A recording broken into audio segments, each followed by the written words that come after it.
Hey guys, welcome back to the Lucid Nightmare. I'm your host, as usual, Jay Schatzer, and I've got another great one lined up for you tonight. It is George Romero's obscure flick, Martin. And boy, is this one great.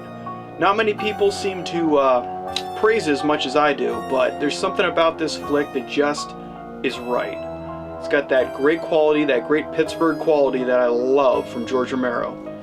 So let's get this thing going. This is a great one, so I hope you enjoy it. Guys, here's Martin.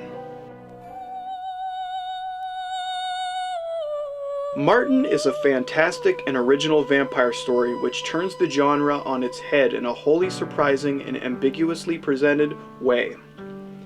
Directed by the legendary horror filmmaker George A. Romero, this unique gem tells a twisted tale that is more mysterious than anything else. Drenched in a grindhouse aesthetic and filled with engaging imagery, Martin is a sadly underrated flick which goes above and beyond the normal vampire yarn.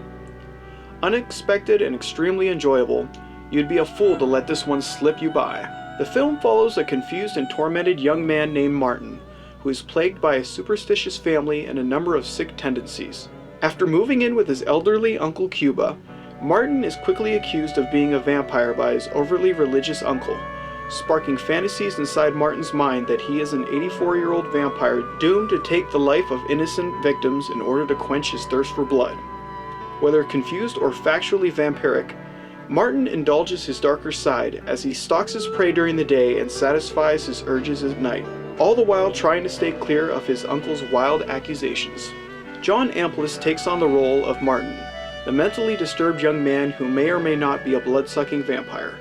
Performed in daring style, Amplas is sensational as the tormented Martin, giving a raw and realistic approach to the over-the-top scenario which, through his subtle style of acting, is extremely believable. Grounded in reality and infused with an off-kilter personality, Amplas thrives as the mysterious character, making every effort to get under our skin as he shows Martin going about his everyday routine. What this film really has going for it is that it is entrenched in a real-world-like setting. Immersed in actual locations and true-to-life characters, Martin is never conveyed as anything more than a confused and troubled young man, and the situations that he gets himself into are not too far-fetched for someone of his mindset. There's an honesty to the approach of the film, and in that genuine portrayal, we're able to absorb ourselves into the cinematic world that Romero has crafted. It's an extremely effective way in presenting the film, and an even more unique way of approaching a vampire tale. But the unorthodox angle seems to give it a sense of validity that truly brings the film into its own. Constantly playing with the fact that Martin may or may not be a vampire is an engaging mystery that begs to be explored. But we never focus on this fact solely. Instead, we just get caught up in the wild situations that Martin gets himself into while he tackles the urges to kill, and holy hell are they wild. Martin is a voyeuristic look into the mind of a maniac that isn't too sure if his instinct to kill is of the natural or supernatural kind. Either way, Martin the character has a slew of problems, and the ambiguous way in which the filmmakers approach this subject matter is a breath of fresh air.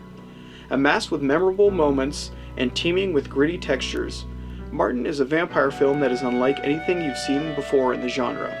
Headlined by a stupendous and authentic cast of characters, this down-to-earth production is one that grabs you by the throat as it shows you one of the most obscure of wonders. John Amplas is an absolute thrill as the titular Martin, and his eccentric characteristics and evasive origins are one of the film's most engaging mysteries. The familiar cast of Romero's regulars is another pleasing aspect of the production, not to mention the stylistically unique settings of Pittsburgh and the surrounding areas. There is just something so damn special about the films of Romero shot in his hometown. There's a genuine raw energy to be found in every one of his productions around this time period, and Martin seems to call all of these energies and focus them into delivering a thought-provoking story that is ambiguous as they come. Dripping with religious overtones and awash in vampire lore, this modern take on the classic vampire's tale is a unique beast. If you're looking for something that's a little bit different and a whole hell of a lot of fun, then give this old Romero classic a go. It goes without saying that Martin is an underrated gem. So there it is, guys. George Romero's great flick, the sadly forgotten Martin. It is really a special gem that people need to check out, and if you haven't checked it out yet, you gotta get on it because it really is something special. It's different. Not the usual horror that you see nowadays. But I hope you enjoyed this, and if you had a good time with it, please like and subscribe. If you have something you'd like to say, you want to comment on how the reviews are going, shoot me a line here. Love to hear from you. But I guess for now, I'll see you, and see you in the next review. See you guys.